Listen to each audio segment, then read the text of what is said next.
set your children free. El Shaddai, El Shaddai, El Elyon Adonai. Age to age, you're still the same. By the power of the name, El Shaddai, El Shaddai, Erkam God Adonai. We will praise and lift you high, El Shaddai. Purihin ka, O Panginoong Hesukristo, ang bugtong na anak ng Diyos, ang pangalang higit sa lahat ng pangalan. Luwalhatiin ka ngayon at magpakailanman. Hallelujah, Hallelujah. Through the years you made it clear that the time of Christ was near. Though the people could not see what Messiah ought to be, though your words would take the blood, they just could not understand. You must know some work was done through the frailty of your Son. El Shaddai, El Shaddai, El Elyon Adonai. Age to age, you're still the same.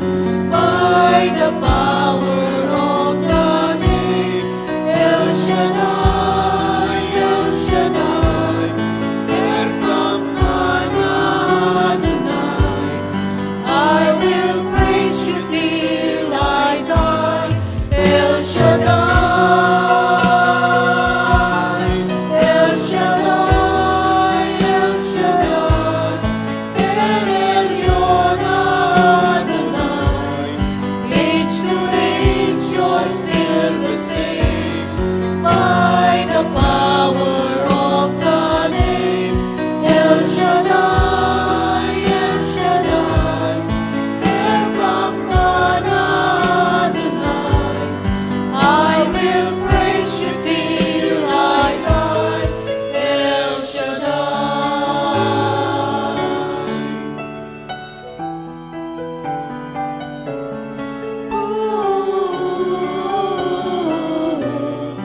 I will praise you till I die, El Shaddai. Dakilang Diyos, Ama naming nasa langit, ang Diyos na makapangyarihan sa lahat. Sa ngalan ng bugtong mong anak na si Jesucristo na aming Panginoon at tanging tagapagligtas, dumadalangin po kami, Ama, sa mga sandali pong ito, na patuloy mo pong dalhin sa amin ang mga salita mo, O Diyos, upang ang paghahari mo po ay aming kamtan. Dalangin namin, dakilang Ama, pagkalooban mo kami ng puso na kung saan isang pusong handang tumanggap sa iyong mga salita, sa mga aral na itinuturo mo po sa amin, upang mamalagi sa bawat isa sa amin, O Diyos, ang iyong paghahari at ang buhay meron po kami, Ama, ay patuloy po naming maitalaga upang ikaw ay mapaglingkuran. Dakilang Diyos naming nasa langit, sa ngalan ng Panginoong Hesus, kami po'y dumadalangin sa mga sandali pong ito. Patuloy mo kaming bigyan ng pangunawa sa mga salita mong aming pakikinggan sa mga sandaling ito. At higit sa lahat, dakilang Ama, linisin kami ng banal na dugo ng aming Jesucristo sa taglay naming karumihan, upang ang mga salita mo'y ganap, O Diyos, na makapanahan sa puso ng bawat isa sa amin. Salamat, dakilang Ama, hinihiling ko ang iyong kamay na ilaan sa amin at ipagkaloob nawa ang dalangin at kahilingan ng bawat isa sa ngalan ng Panginoong Hesus, sa ngalan ng Ama, ng Anak, ng Espiritu Santo. Amen. Purihin ang Panginoon. Purihin ang Panginoon, si Kristo ay narito na, aming lakas.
pag-asa naririto sa tila nakahandang tulungan na. Hallelujah, lagi na siyang kasama sa hirap man at ginhawa. Purihin ang Panginoon, si Kristo ay narito lang, aking lakas at pag-asa. Hallelujah, hallelujah, hallelujah, hallelujah, hallelujah, hallelujah,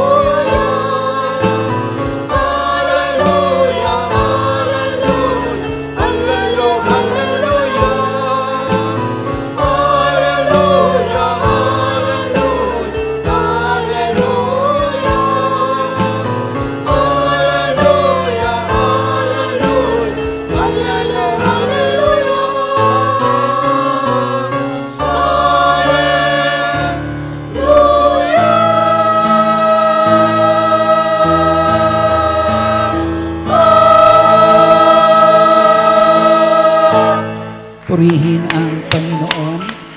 At ang mabuting balita ay ating tunghayan mula sa Ebanghelyo po ni San Mateo, Kabanata po ay 13, simula mga talata 1 hanggang sa talata ay 4. Noon ding araw na iyon, si Jesus ay lumabas ng bahay at naupo sa tabi ng lawa. Pinagkalipun-punan siya ng makapal na tao, kaya sumakay siya sa isang bangka at doon naupo. Nasa dalampasigan naman ang mga tao, at nagturo siya ng maraming bagay sa pamamagitan ng mga talinhaga. May isang magsasakang lumabas upang maghasik. Sa kanyang paghahasik ay may binhing nalaglag sa tabi ng daan. Dumating ang mga ibon at tinuka ang mga iyon. Ito po ang salita o ang mabuting balita ng ating Panginoong Hesukristo. Pinupuri ka namin, Panginoong Hesukristo. Malakas na papuri sa Panginoon. Papurihan ko natin ang buhay at makapangyarihang Diyos. Hallelujah, hallelujah. At sige po, pwede na po silang. Sige, bigyan niyo pa yung papuri na yan para sa ating Panginoong Hesukristo. Hallelujah. Salamat sa lahat ng kabutihan ginagawa ng Diyos sa buhay natin. Amen. At pwede na po silang maupo. Isang mapagpala at magandang hapon po sa inyong lahat. Sa talata po ay 18, ang sabi dito, pakinggan nga ninyo ang kahulugan ng talinhaga tungkol sa manghahasik. Ang mga nakikinig ng salita tungkol sa paghahari ng Diyos, ngunit hindi nakauunawa nito ay katulad ng mga binhing nahasik sa tabi ng daan. Dumating ang masama at inagaw ang nahasik sa kanilang puso. Palakpakan natin ang Panginoong Hesukristo. Ang paghahasik ng salita po ng Diyos ay pagtatatag ng paghahari ng ating Panginoong Hesukristo na itinatatag niya ang paghahari niya sa daigdig na to, sa puso ng bawat tao sa pamamagitan ng mga salita niyang inihahatid nung panahon na siya'y nangangaral, sumitan ng salita ng Diyos na kanyang ipinangangaral.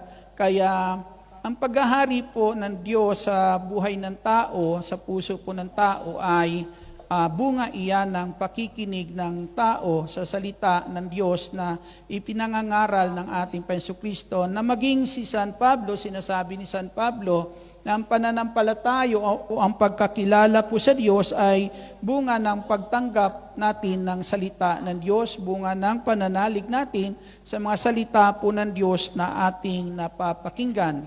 Subalit, sinasabi rin diyan sa Ebanghelyo po na kung saan po ay yung mga salita na yan na inilalagay ng Diyos sa puso ng tao para ang paghahari ng Diyos ay dumating, amen, maitatag sa puso ng bawat tao. Ang sabi po ay mayroong kaaway na dumarating para kunin po yung binhi o yung binhi na nahasik sa puso ng tao. Amen?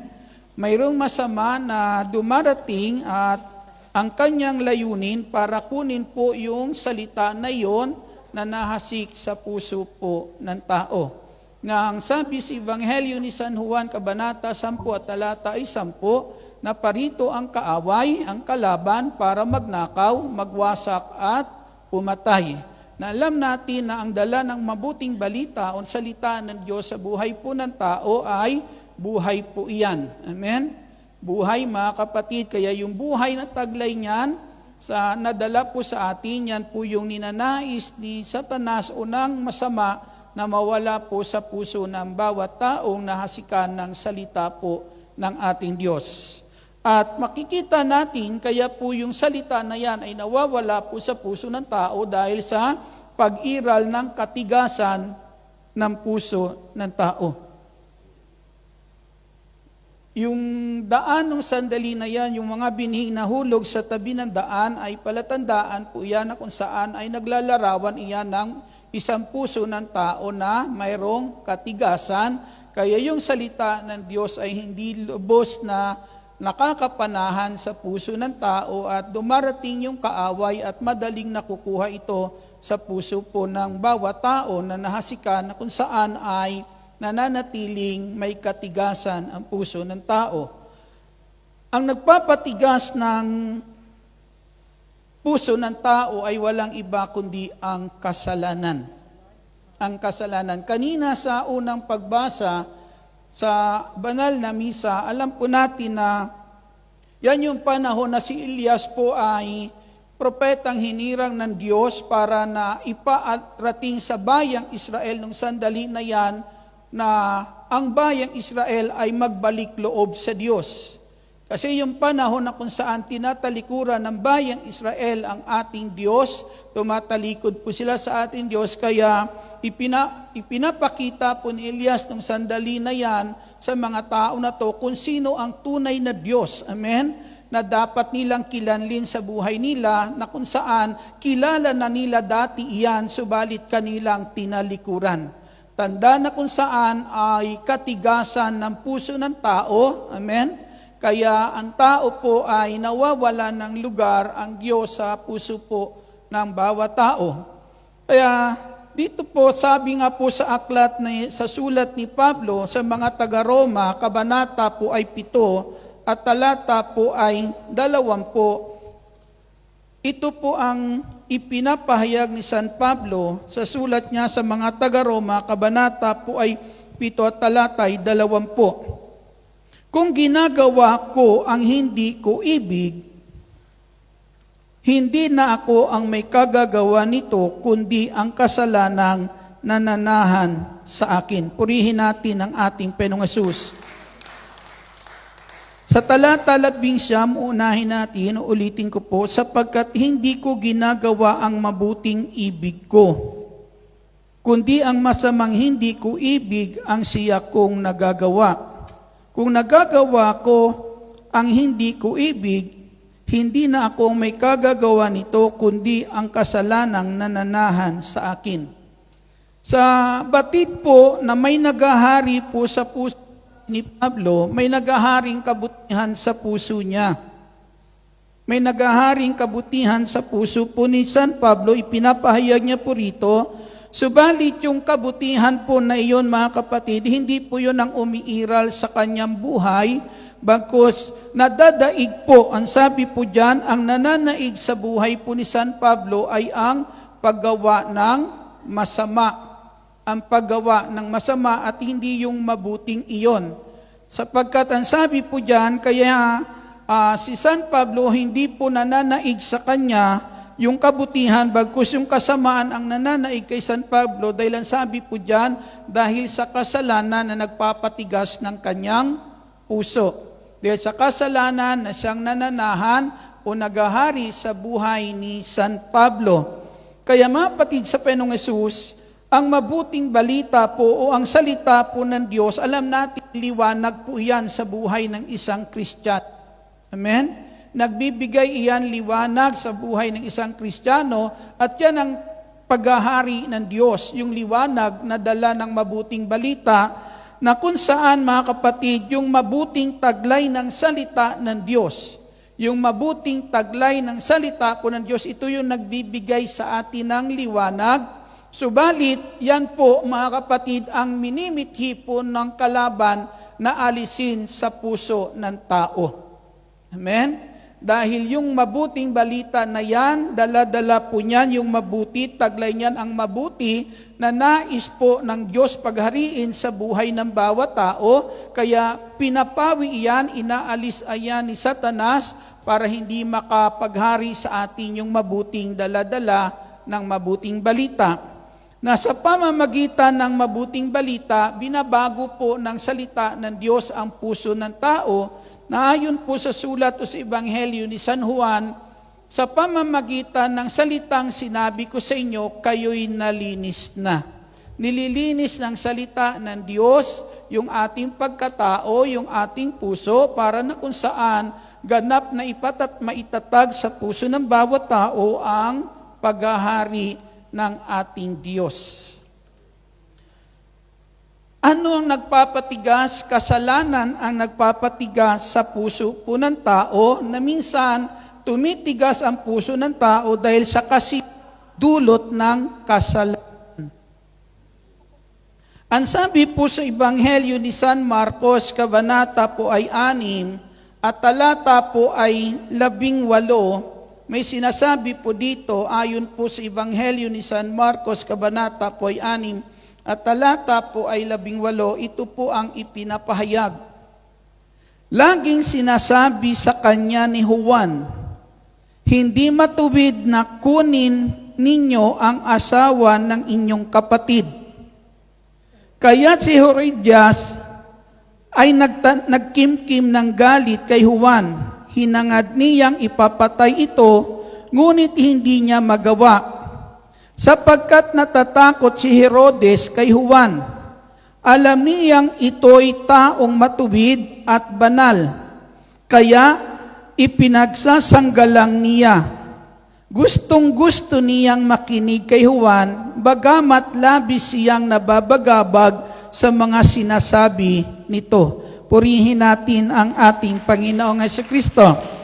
Ang sabi po sa Ebanghelyong iyan, si Herodes po may takot kay Juan Bautista. May takot. Na yung takot na yan ay nagpapakilala na kung saan si Herodes nung sandali na yan, kinikilala niya na si Juan Bautista ay lingkod ng Diyos. Taong matuwid, taong banal, kapag kinikilala mo siyang banal, kinikilala mong mayroong Diyos na banal, na nagpapabanal sa isang tao, na kung saan nagtutuwid sa buhay ng isang tao, para isang tao ay makitaan ng kabanalan, mayroon ang ating Diyos. At natatanaw po ni Herodes, yung Diyos na ito, yung kabanalan, mayroon ang Diyos sa buhay ng lingkod ng Diyos na si Juan Bautista, kaya nagkakaroon siya ng takot. Amen? Yung takot na yon ay palatandaan na nagkakaroon ng takot si Herodes sa Diyos. Amen. Nagkakaroon siya ng takot sa ating Diyos na kaya hindi niya magawa ang anumang masama kay Juan Bautista. Ang sabi po diyan, gustong-gusto niyang makinig. Amen? Gustong-gusto niyang mapakinggan si Juan Bautista. Ano po yung naririnig niya kay Juan Bautista?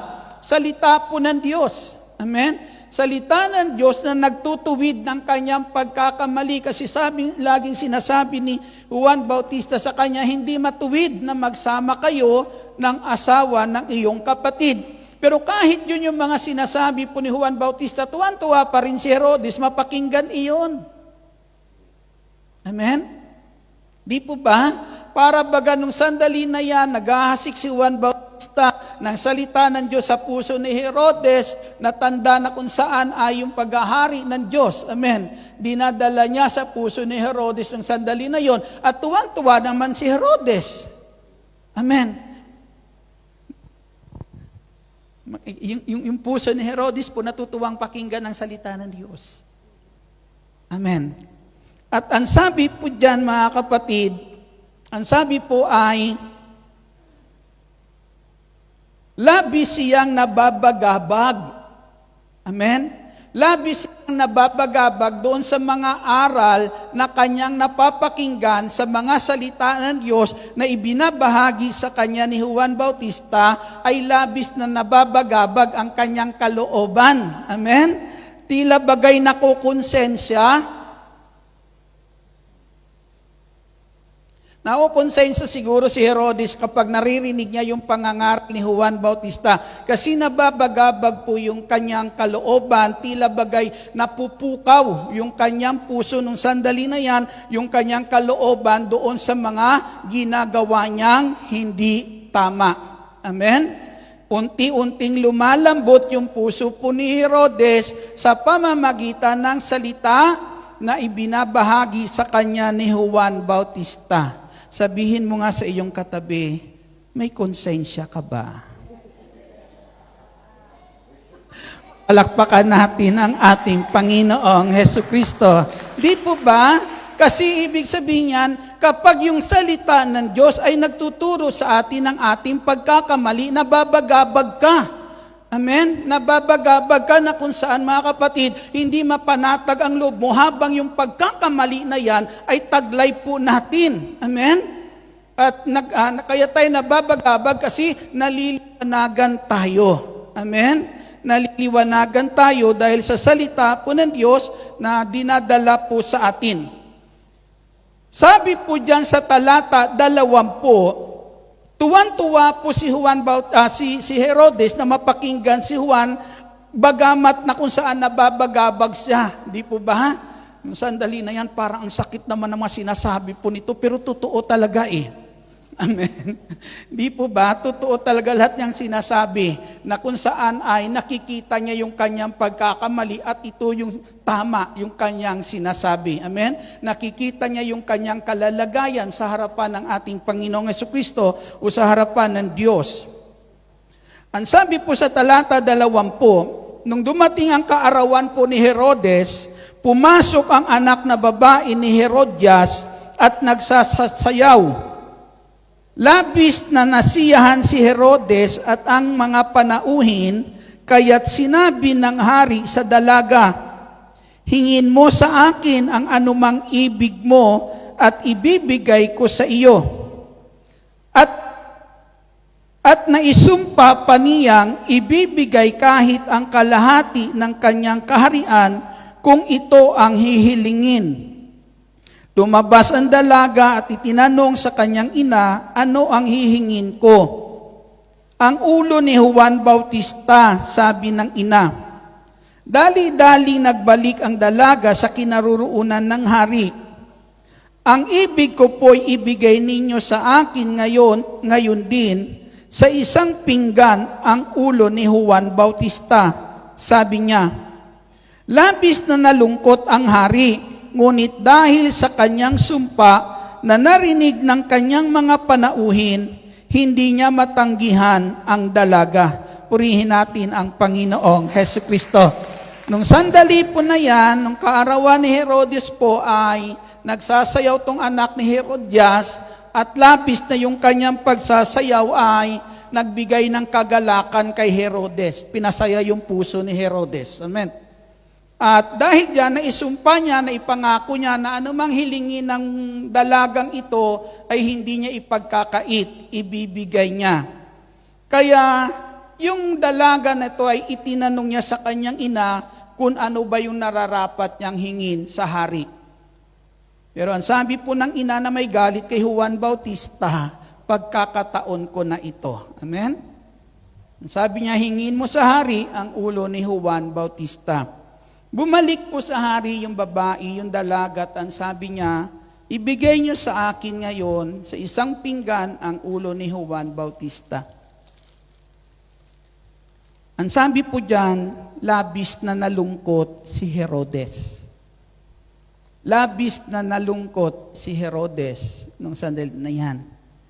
ikinalulungkot ni Herodes na sandali na yan, yung masamang ipinagagawa sa kanya. Amen?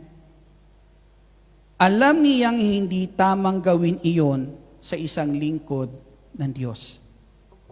Kaya ikinalulungkot niya, yung narinig niya, nang hinihingi ng dalaga ng sandali na yan, ay ang ulo ni Juan Bautista. Nalungkot siya. Ikinalulungkot niya na gumawa ng masama sa isang lingkod ng Diyos. Amen. Subalit ang sabi diyan, hindi niya matanggihan ang dalaga. Amen. Hindi niya matanggihan ang dalaga. Hindi niya matanggihan yung kasalanan iyon. Amen. Yung kasalanan iyon, yung masama na iyon na sinasabi sa kanya ng dalagang ito, na ito yung gawin mo, yung kasalanan iyon ay hindi niya kayang tanggihan. Hindi niya kayang tanggihan yung kasiyahang dulot ng kasalanan. Amen. Hindi niya kayang tanggihan yung kasalanan na dulot ng kasalanan. Ito yung nagpatigas sa puso po ni Herodes nung sandali po na yon, para na kung saan, mga kapatid, ay pigilan. Amen. Para yung kanyang puso ay pigilan gawin ang mabuti para kay Juan Bautista. Ang nagpatigas po sa puso ni Herodes ay yung kasiyahan na dulot ng kasalanan. At dahil sa kasiyahan na yon, napigilan ang puso niyang gawin ang mabuti para kay Juan Bautista. Minsan, may mga kasalanan na nagpapatigas ng puso natin kasi minsan may pakinabang.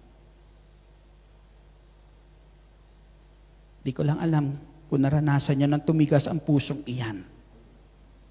Na ang sabi nga po, sa Aklat ni Santiago, Kabanata 4, Talata 7, ang nakakaalam ng mabuti niyang dapat gawin at hindi niya ginagawa sa sandaling iyan, nagkasala. Kung ang mabuting sandali na yan na alam natin dapat nating gawin at hindi natin ginawa, palatandaan ng oras na yan ang tigas ng puso mo.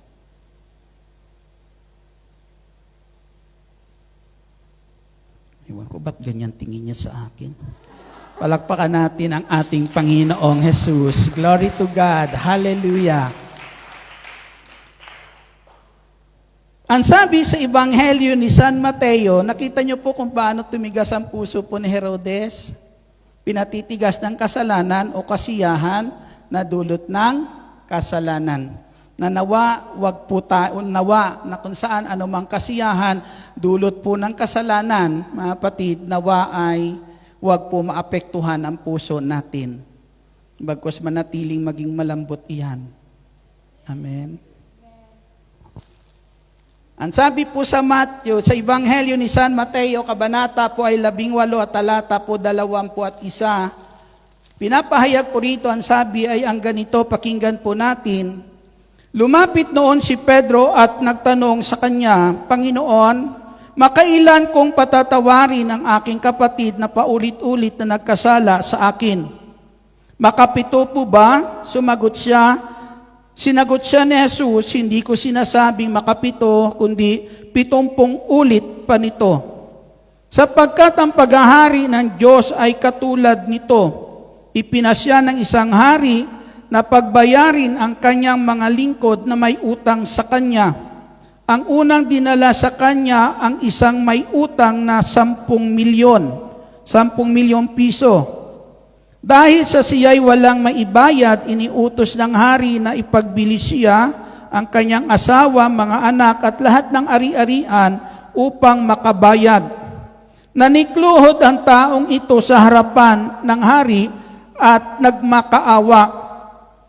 Bigyan pa ninyo ako ng panahon at babayaran ko kayo at babayaran ko sa inyo ang lahat. Naawa sa kanya ang hari, kaya pinatawad ang kanyang mga utang. at pinayaon siya. Ngunit pagkaalis niya roon ay nakatagpo niya ang isa sa kanyang kapwa lingkod na may utang na 500 piso sa kanya. Sinunggaban niya ito at sinakal. Sabay wika, magbayad ka ng utang mo. Naglumuhod iyon at nagmakaawa sa kanya. Bigyan mo pa ako ng panahon at babayaran kita. Ngunit hindi siya pumayag, sa halip ipinabilanggo niya ang kanyang kapwa lingkod hanggang sa ito'y makabayad. Purihin natin ang Panginoong Jesucristo.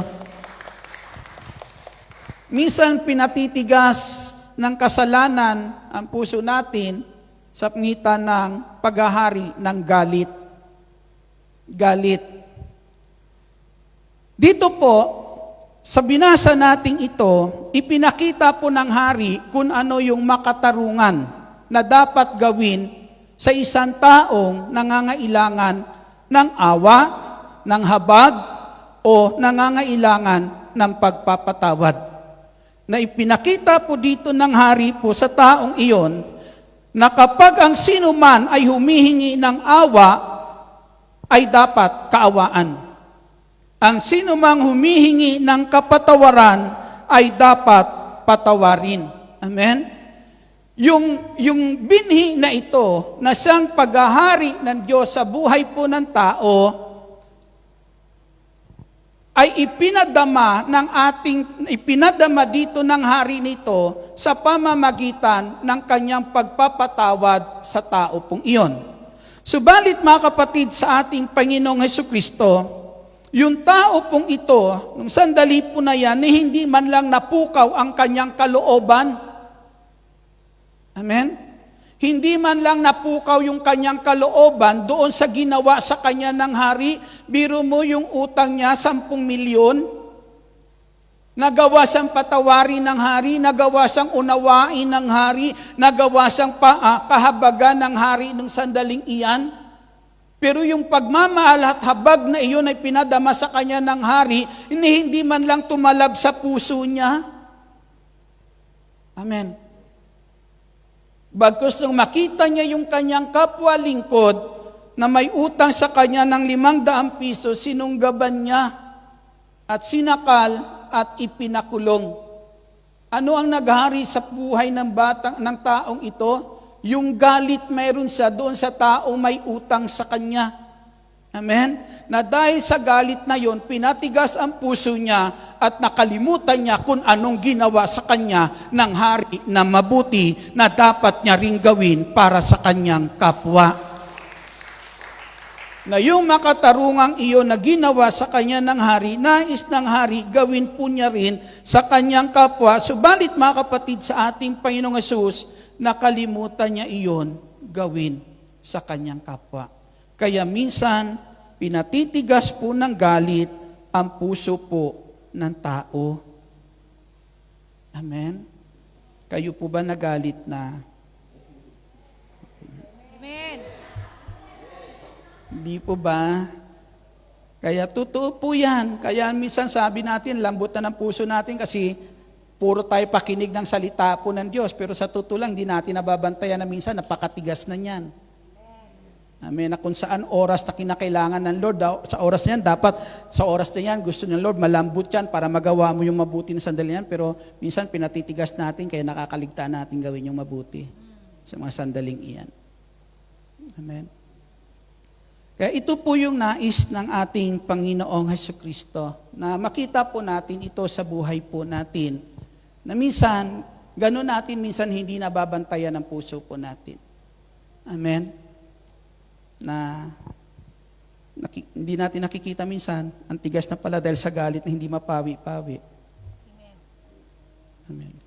Pero dahil nakikinig tayo ng salita ng Diyos, pakiramdam mo malambot pa rin. Pakiramdam mo lang yon. Amen? Pero mas maganda, kapatid, pag maramdaman mo kung gaano na yan katigas. Kapag hindi mo na nararamdaman niya kung gaano na yan katigas, isa lang ibig sabihin niyan, hindi ka na nababagabag. Kapag ang tao hindi na nababagabag dyan sa kalalagayan niya, wala ng konsensya. Hindi na tumatalab ang salita ng Diyos.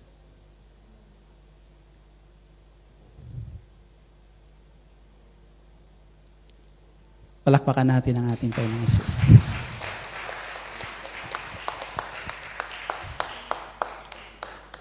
Minsan, pinapatigas po ng kasalanan ang puso natin dahil po sa pagiging matuwid na pagtingin sa ating sarili o pagiging self-righteous minsan ng tao. Amen? Kaya kapag self-righteous tayo, minsan kapatid, igigiit talaga natin tayo ang tama.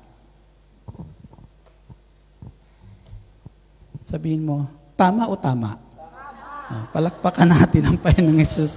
Malakas na papuri para sa ating Panginoong Hesukristo. Hallelujah.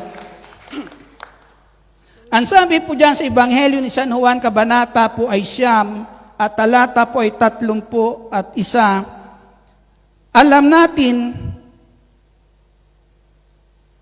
Alam nating hindi pinakikinggan ng Diyos ang mga makasalanan, ngunit pinakikinggan niya ang mga tunay na sumasamba sa Kanya at sumusunod sa Kanyang kalooban. Buhat sa pasimula ng sanlibutan ay wala pang makapagpapadilat ng mata ng taong ipinanganak na bulag. Wala pong magagawa ang taong iyon kung siya'y hindi mula sa Diyos. Sumagot sila, ipinanganak kang makasalanan, ikaw pa ang magtuturo sa amin, at siya'y itiniwalag nila. Ang punto po na ito, ang bahagi lang ito ay maiksi lang ang binasa ko po sa inyo. Yung bulag po na pinagaling ng Panginoong Hesus na ipinanganak muhat sa pagkabata ay bulag. Pinagaling ng ating Panginoong Kristo. Nang usap-usapan dyan ay hindi ito magagawa ni Hesus kung wala sa Kanya ang Diyos. Amen? Kung si Jesus ay makasalanan, hindi ito magagawa ng isang taong makasalanan kasi ang isang taong makasalanan ay hindi sasamahan po ng Diyos. Pero iginigiit ng mga tao na ito, nung sandali na yan na umuusig sa taong pinadilat ni Jesus ang mata, na si Jesucristo ay makasalanan. Pero ang sabi niya, kung makasalanan, bakit niya nagawa ito? Amen. Bakit niya nagawa ito? Na minsan mga kapatid, may mga pangyayari na minsan ay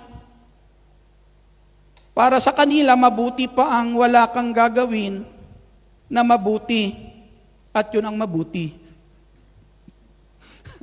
Amen. Gumawa na si Jesus ng mabuti, di ba? Masama pa. Di po ba? Kaya para sa kanila, huwag ka nang gumawa ng mabuti at yun ang mabuti.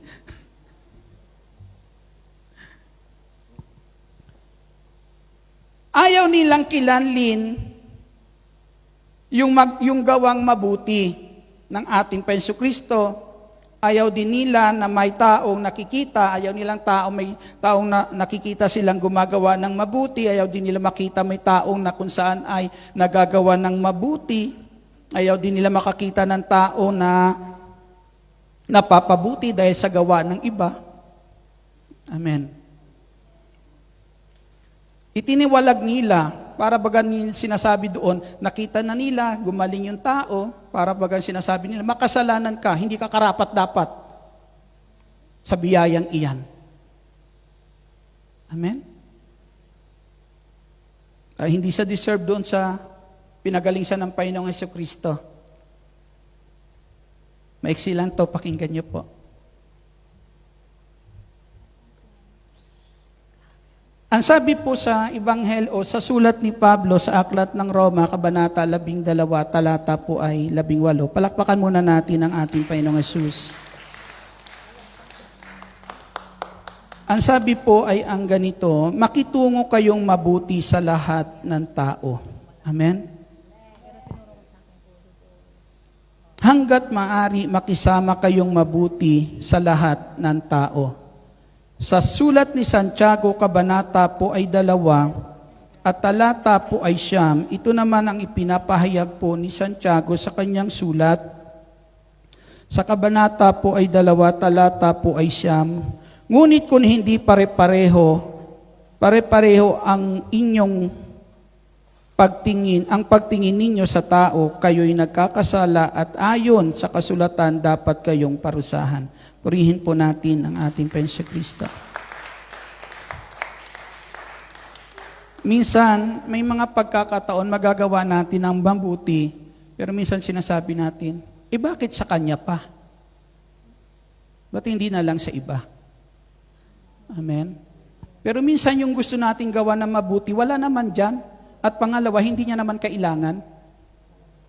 Pero yung minsan, yung tao na andyan dyan, na mas kailangan iyon, sinasabi natin, ba't sa kanya pa gagawin yan? Ba't hindi na lang sa iba? Pero wala naman yung ibang gusto mong gawan doon. At isa pa, minsan hindi naman talaga nila kailangan iyon. Pero yung andyan dyan na mismo minsan, nakakaligtaan natin, tanawin. Amen? Palatandaan minsan ang tigas ng puso natin. Amen. Kahit sa pamilya, di ba? May mga sa pamilya minsan, meron kang mas gustong gawa ng mabuti sa yung mga mahal sa buhay, meron ka namang pinagkakaitan ng mabuti na dapat mong gawin. Na minsan, yung isa mo sa mga mahal mo sa buhay, mas kailangan yung kabutihan na dapat mong gawin, siya nangangailangan ng kabutihan na yon, pero minsan pinagkakait natin sa iba nating binibigay na ating mga mahal sa buhay. Dahil para sa iyo, hindi siya karapat-dapat gawa noon. Amen? Ilan sa atin minsan, na sinasabi po natin, dahil sa ugali ng tao na yan, hindi siya dapat gawa ng ganyan. Amen. Di po ba?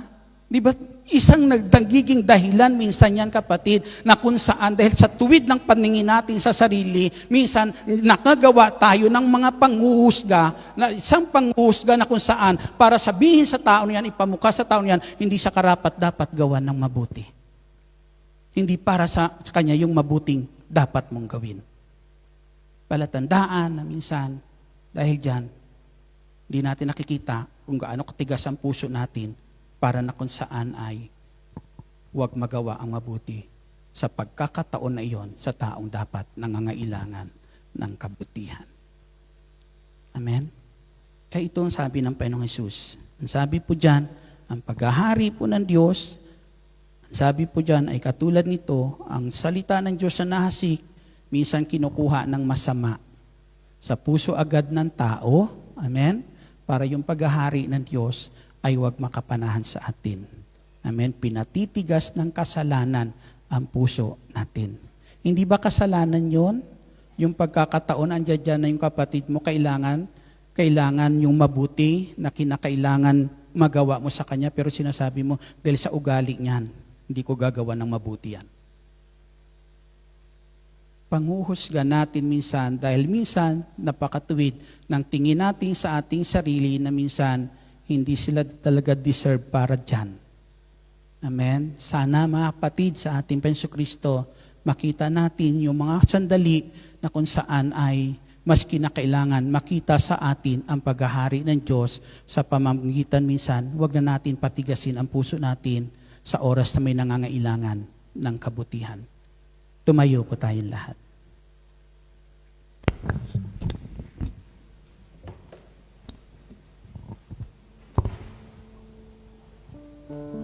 Yuko natin ang ating ulo, pikit natin ang ating mga mata. Panginoong Hesus, Ikaw ang nakakasiyasat sa bawat isa po sa amin. Patuloy kami nagpapasalamat dahil sa mga patuloy mong pagmamalasakit po sa amin. Lalo na, O Diyos, sa mga salita mo nagpapaalala po sa amin. Salita mo, O Diyos, na minsan inaagaw sa amin ng kaaway, pero pilit mong ibinabalik sa puso namin para wag kami mawala sa paghahari mo, Panginoong Hesus. Salamat, Panginoong Hesus. Patuloy mo kami, O Diyos, na bigyan ng sapat pang pangunawa sa iyong mga salita. Na mga salita mo ito'y tunay namin maingatan sa puso po namin. Na yung mabuting dinadala at ninanais ng salita mo ang siyang tunay na maghari sa bawat isa sa amin.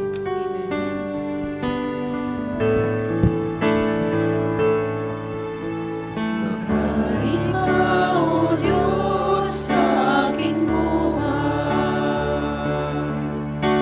Ang unang isip ko'y baguhin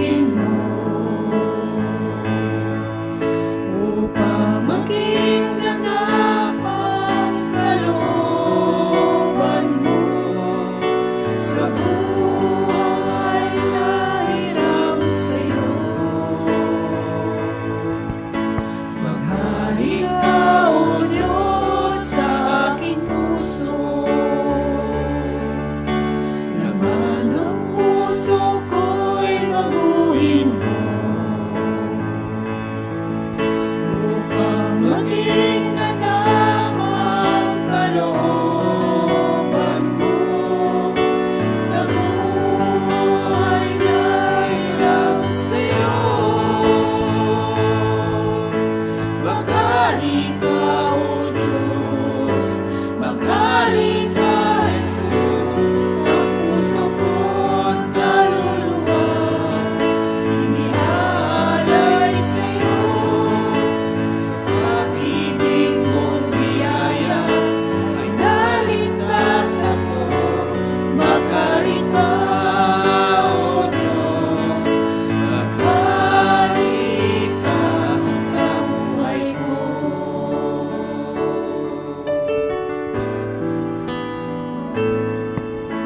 Maghari ka, O Diyos, sa aking buhay.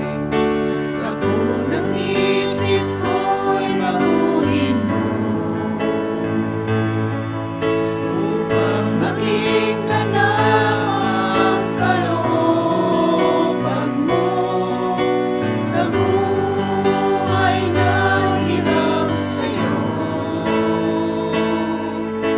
Maghari ka, O Diyos, sa aking puso. Laman ng puso ko'y baguhin mo,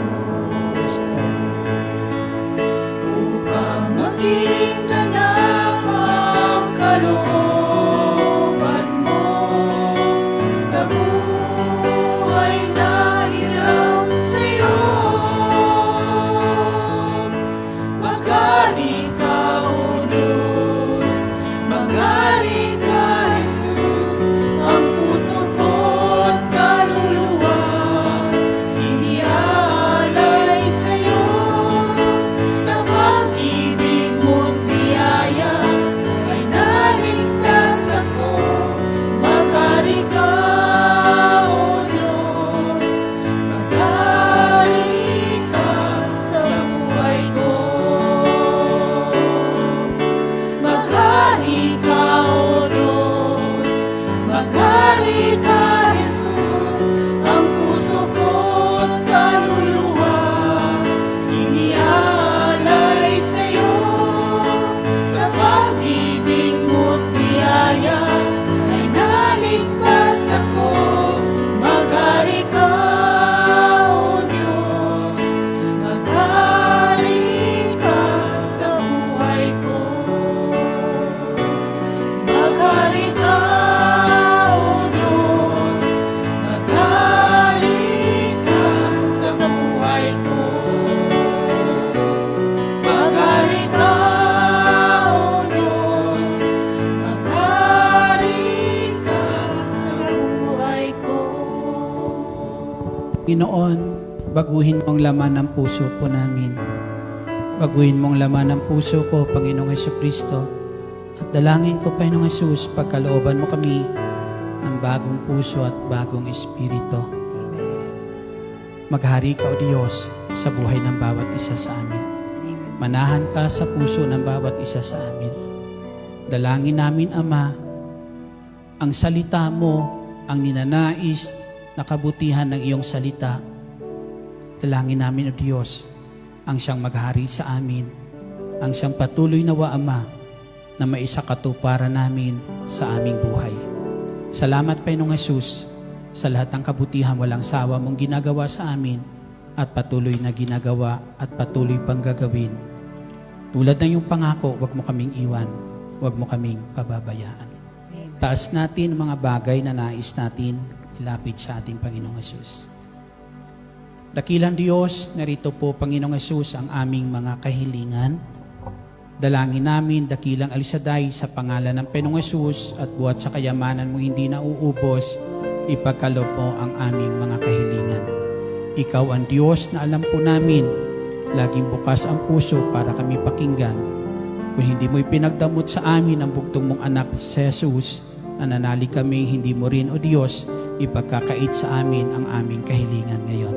Salamat, Ama, at patuloy mong bigkisin, O Diyos, ng pag-ibig mo at ng iyong banal na Espiritu ang Wednesday Group, Dakilang Diyos, upang Ama, sa pangitan ng kanilang pagkakaisa, Panginoong Hesus, patuloy na mahayag, O Diyos, ang pagsasama mo sa kanila, patuloy mahayag na sa grupo nito, O Diyos, mayroong Diyos na kung saan namamalagi, nakakasama namin, nahahayag, nararanasan sa aming pagsasama-sama.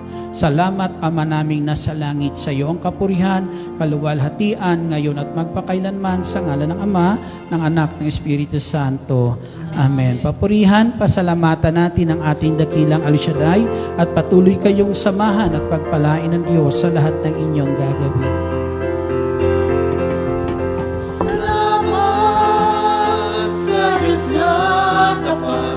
Salamat sa Kanyang linga. Salamat, ibinigay niya si Jesus Cristo. Salamat sa Diyos na tapat. Salamat sa Kanyang linga. Salamat, ibinigay niya si Jesus Cristo. At ngayon, ang mahina'y lalakas, ang dukha ay mayaman, nang dahil sa mga gawa ng Diyos.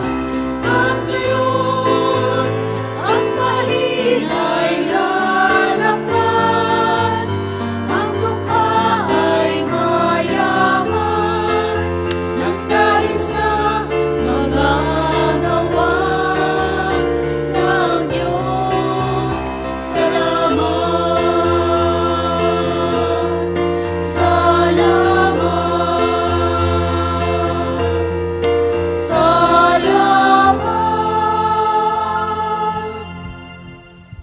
Isalin po natin ang Salmo 91, awit ng pagtitiwala sa Diyos. Sa ngalan ng Ama, ng Anak, ng Espiritu Santo. Amen. Siyang nagangad ng pagkupkop ng kataas-taasan at nananatili sa kalingan niyong makapangyarihan, makapagsasabi sa kanyang Panginoon mong katahanan. Ikaw ang aking Diyos, ang Diyos na tagi kong pinagtiwalaan. Ikaw ililigtas niya sa panganib sa umang nabitag. At kahit anong mabigat na salot, di ka magdaranas. Lulukuban niya sa lilim ng kanyang malabay na pakpak. Sa kalingan niya ay natitiyak mo na ikaw ay ligtas. Iingatan niya at ipagsasanggalan pagkat siya'y tapat. Pagsapit ng gabi, di ka matatakot sa anumang bagay. Maging sa gagawin, biglaan paglusob, pagsapit ng araw. Ni sa anumang darating na salot pagkagat ng dilim. Di ka maano at sa pamang araw kung dumating. Kahit na mabuwal sa iyong harapan na sa 1,000 tao, sa iyong paligid ang bilang ng patay maging 10,000. Di ka matatakot at natitiyak mo, di ka maano. Ika'y nagmamasid at sa panunod iyong mamamasdan. Yaong masasama ay makikita mong pinarurusahan, sapagkat si Yahweh ang iyong ginawang tagapagsanggalan at ang pinili mong mag-iingat sa iyo'y kataas-taasan. Di mo aabutin, ikaw mapahamak at walang daratan, kahit na mawal sa iyong pag-uhirap sa iyong tahanan. Susuguin niya ng maraming anghel, sila'y susubaybay. Kahit saan dako ika'y maparoon, tiyak iingatan. Sa kanilang palad itatayo ka at sila'y magtataas, nang hindi masaktan ang mga paa mo sa batong matalas. Kahit ang tapakan mo mga leon, ahas na mabagsig, di ka maano sa mga serpentin leon na mabangis. Ang sabi ng Diyos, aking ililigtas ang tapat sa akin, at iingatan ko ang sinumang taong ako'y kikilanman. Pag sila'y tumawag, laging handa ako na sila'y pakinggan. Aking sasamahan at kung mahilayin ay sasakluluhan.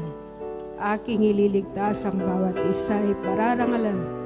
Sila'y bibigyan ko at gagantimpalaan ng mahabang buhay at nakatitiyak na ang tatamuhin nila ay kaligtasan.